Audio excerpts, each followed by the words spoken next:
Hey everyone, welcome to Rectum. Sean here. Today I'm going to bring to you another watch. Who would have guessed? This is the Aragon A264LIM Evo Divemaster Auto.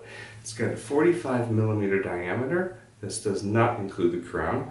22mm bandwidth, a 17mm thick, chunky monkey. 200-meter water resistance. I don't know if that is ISO rated.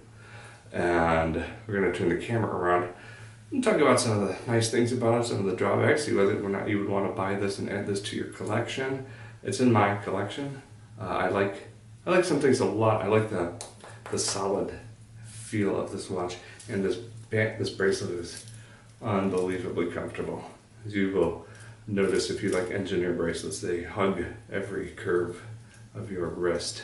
It just bound up in there a little bit. So we'll turn the camera around. Great time to subscribe. Go ahead and click subscribe, and go ahead and give this a thumbs up for the Aragon Evo Divemaster Auto. Turning it around, Seiko movement. Turning around, up close and personal. Back at ya.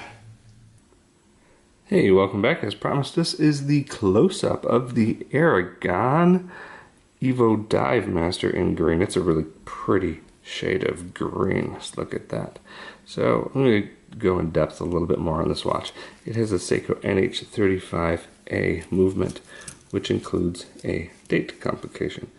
Aragon decided to put it at 4 o'clock. I like the kind of off the 3 o'clock date wheels. It looks pretty neat. Right in line with the crown. Nice, signed, backfilled crown. Screw down. Hefty deal right there. Hefty 120 click bezel. All of these green is lume, which we'll get to shortly. It's a thick one. It is 17 mils. It has a very comfortable engineered bracelet and a rather shoddy buckle. This is kinda on the wrist. This will flex around. It's not the best thing made. This will pop open and reveal. Kind of look at that almost disappear.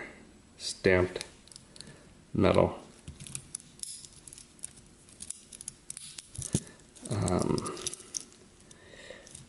What else can I tell you? Display back to reveal the Seiko movement.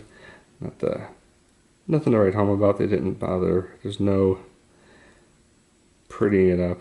It's just your standard NH35 movement.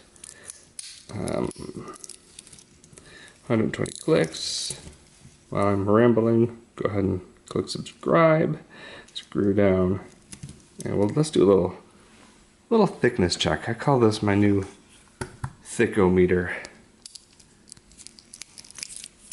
Here's a Blumo. This is our watch case. We'll simulate a wrist. Look at that difference. Oh my. You could remove that whole bezel.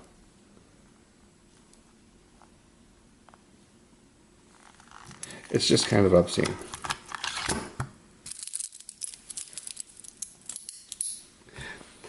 And now you all know, if you've watched my videos, I'm not crazy about lume shots, but everybody does like a lume shot. So I'll charge this under a studio light.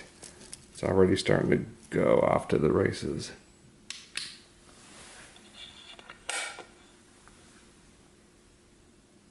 Look at the little lollipop on the back of the second hand moving. Look at the 60. Pretty cool. And it is bright.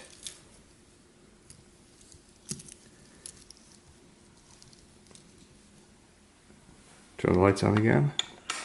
The question with the lume shots, and what I have to tell you about this, is it won't last through a movie. I've tried it.